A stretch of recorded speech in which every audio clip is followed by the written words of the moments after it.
Mambo vipi mtazamaji wa SAUT TV? Hiki ni kipindi cha Girl Standard. Kama ilivyo ada, ilivyo kawaida, kila siku ya Jumatatu tunakutana mabinti kujadili mambo na masuala mbalimbali yanayohusu maisha ya wasichana katika nyanja mbalimbali za kimaisha, kiuchumi, kisiasa na hata katika maisha ya kijamii. Na leo kama ilivyo kawaida ndani ya studio siko peke yangu, nipo na Mariam pamoja na Philomena. Tutakwenda kujadili kwa pamoja mada inayosema kuna umuhimu gani kwa binti kutunza akiba. Kwako msichana na binti unatutazama, je, unatunza akiba? Utakuwa nami Merina Po, mtangazaji wako wa siku hii ya leo. Endelea kufuatilia kipindi chetu mwanzo mpaka mwisho kuweza kujua namna gani binti unaweza kutunza akiba. Karibu. Habari zenu warembo? Nzuri. Mmependeza. Asante. Hongereni kwa kupendeza. Asante. Karibuni ndani ya Girl Standard. Mariam pamoja na Philomena, tunapozungumzia kutunza akiba kwa mujibu wa mada tuliyokuwa nayo mezani, tuna maana gani? Tukianza na Mariam. Okay. Kutunza akiba ni kuwa unakuwa unaweka kiasi kidogo cha fedha ambacho utakuwa unaweka kila baada ya muda fulani. Inategemeana na malengo yako, ambacho hicho kiasi kitakuja kukusaidia baadaye katika maisha in future. Kwamba unaweza kukaa kuna tatizo likatokea ikaja ikasaidia ile akiba, au kama unaweka akiba kwa ajili ya lengo fulani ili liweze kutimia. Kutunza akiba ni kwenye upande wa pesa tu ama kuna kitu kingine ambacho unaweza kukitunza kama akiba? Ni pesa na vitu vya thamani. Nikirejea kwako Philomena, wewe unaelewa nini maana ya kutunza akiba? Kwa upande wangu maana ya kutunza akiba ni uwekezaji. Kwangu ni tofauti kidogo na Mariam alivyosema kwamba kutunza fedha ni njia nzuri ya kutunza akiba, lakini kwangu ni kwa njia ya uwekezaji. Naamini kwamba utakapotenga fedha na ukaiweka kwenye vitu ambavyo ni vya thamani, ukaweka labda sehemu ambazo ni zinakuzalishia, inaweza kusaidia sana kuwa njia nzuri ya kutunza akiba, kwa sababu unapowekeza maana yake unazalisha zaidi kuliko unapoweka benki hela iongezeki. Tunajua hilo. Unaweka kwenye kibuyu hela iongezeke. Kwa hiyo unapoweka fedha, unapoweka akiba kwenye uwekezaji maana yake unaiweka inajizalisha maana yake. Kama ulikuwa na 10,000, utakuta 15,000, utakuta 20,000, 50,000 na kuendelea. Lakini unapoweka tu peke yake kama fedha, itabaki vile vile. Mwisho wa siku hautafikia malengo. Kwa hiyo sasa wewe unawekeza fedha kwenye kuzalisha Kabisa. Lakini Mariam anasema anawekeza pesa ili aweze kuitumia kwa kipindi cha baadaye. Sasa tukirejea kwako Mariam, unadhani ni njia gani binti ni sahihi ama anaweza kazitumia katika swala zima la kutunza akiba? Njia ya kwanza ni kupitia benki. Kuna zile akiba benki. Unakuwa unatumia zile, labda unakuwa unaweka hela, wanakwambia kiasi fulani unakuwa unaanza na unakuwa kila baada ya muda fulani unaweka kiasi fulani na utatoa labda kwa mwaka mara moja. Hiyo ndio njia nzuri ninayoiona. Njia ya benki. Vipi kwa mimi ambaye labda au msichana anayetazama sasa hivi hana uelewa kuhusiana na benki, labda yeye anatumia njia nyingine? Mimi namshauri atumie benki, kwa sababu ukitumia kwa mfano vibubu, si ukiwa unaweka sehemu hela, shida haina adabu tunasema. Unaweza kukuta na shida ndogo tu ukavunja ukaharibu malengo ambayo utakuwa umeweka. Lakini kwa njia ya benki huwezi kwenda kutoa mpaka ule muda ufike. Maana yani huwezi kwenda kutoa. Yani utakuwa huna mamlaka kabisa mpaka ile muda waliokuwekea kutoa ndio uweze kutoa. Na kiwango kile ambacho unatakiwa kuweka watakusumbua sana. Kwamba ikikaribia unakuta message zinaingia. Unatakiwa kiasi fulani hapo. Kwa hiyo inakuwa inakukumbusha. Lakini pia wale unaweza kuongeza kitu hapo. Kuna mitandao ya kijamii siku hizi, kuna Vodacom na sijui kama na Airtel na vitu vingine vinafanya hivyo. Kwenye Vodacom kuna M-Kopa kama sikosei. Ile pale inakusaidia kutunza vile vile akiba. Kuna watu ni waoga kufika benki. Unajua hilo?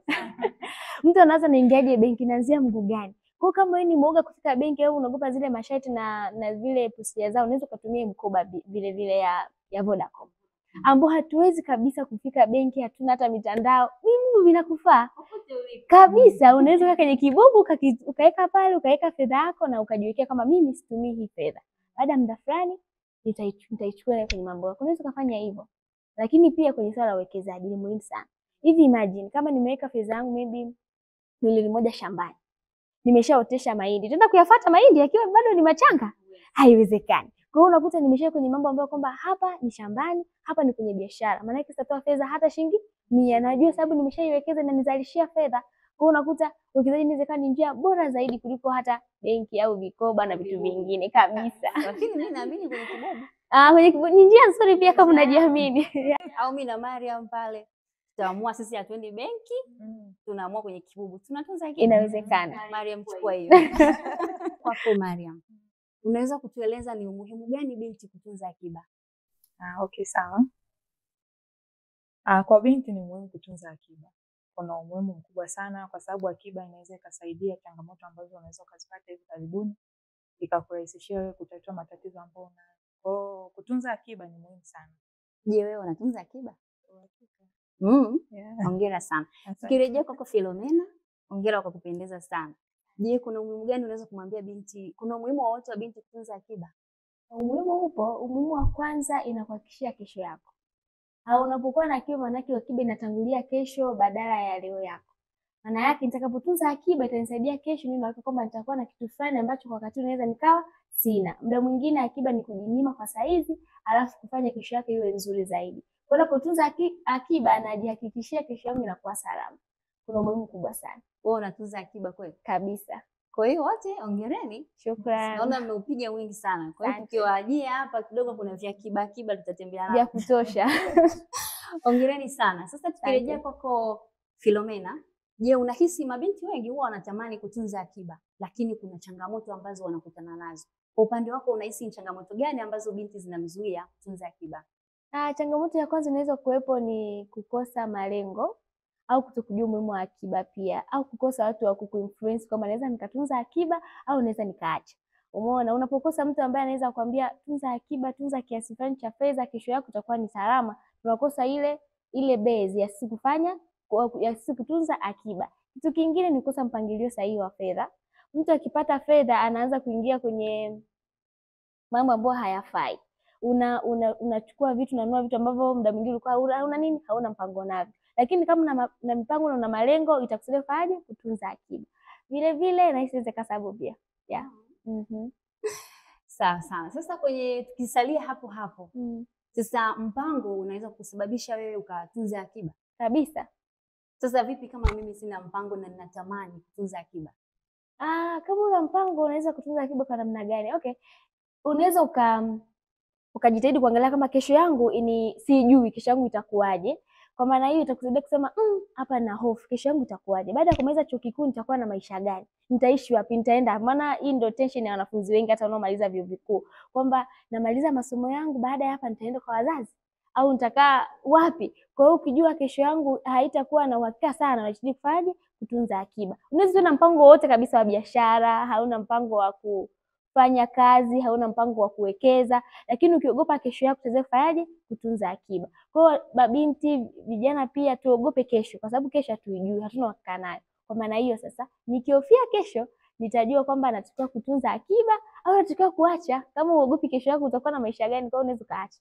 Ila kama ni muhimu, napenda kufanya hivyo kwa ajili ya kesho yako iwe salama, tunza akiba. Kwa hiyo wewe upande wako unatunza akiba kwa sababu kesho yako huijui. Kabisa. Kama mimi kesho yangu naijua. Pia ni nzuri kwa sababu tunaweza kuwa na hakika zaidi ya mambo yako. Yeah. Sasa kwa upande wako Mariam, mrembo wetu wa siku hii ya leo.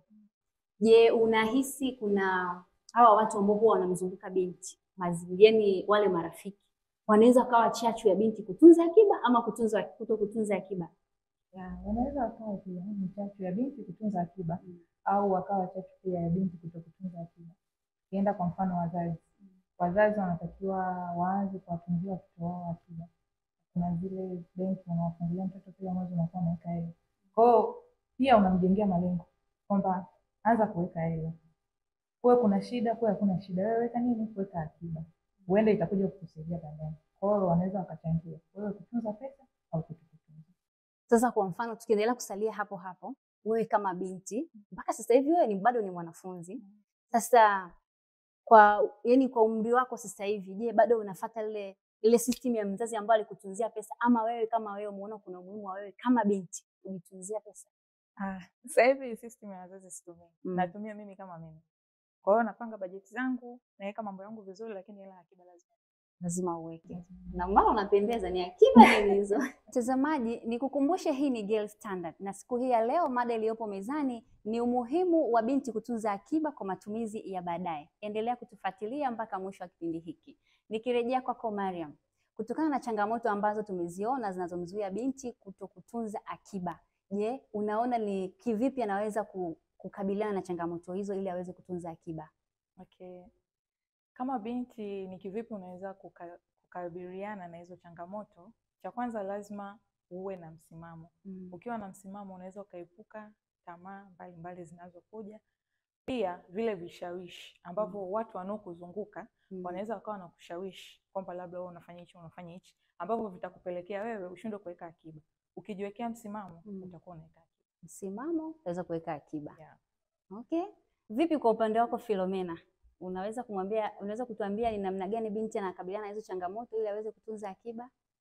Kama nilivyosema mwanzo, cha kwanza ni aogope kesho, fear of tomorrow. Na uhakika kwamba nitakapoogopa kesho nitafanya vizuri leo ili kesho nisifanyaje, nisiteseke. Kwa hiyo nitatunza kwa ajili ya kesho yangu iwe nzuri zaidi. Kitu kingine, mipangilio jamani. Yaani unakuwa hauna kabisa, watu ambao wanaishi hata mipango. Yaani hajui kesho atakula nini, kesho kutwa atavaa nini. Kwa hiyo kujua mipango kwamba leo nitatumia kiasi fulani cha fedha, kesho hiki, alafu kesho kutwa hiki, itakusaidia sana kutunza fedha. Kwa hiyo mipango na kuogopa kesho itakuwa ni nzuri zaidi. Kwa pamoja, mipango na msimamo, binti anaweza akatunza akiba kabisa. Basi niwashukuru kwa muda wenu, niwashukuru sana. Naamini mabinti wamejifunza kitu kutoka kwenu. Karibuni tena ndani ya Girl Standard. Nikusihi usiache kutufuatilia kwenye mitandao yetu ya kijamii ya Facebook, Instagram, YouTube pamoja na TikTok kwa jina moja tu la SAUT-TV_. Na hii ndio Girl Standard, where girls inspire changes.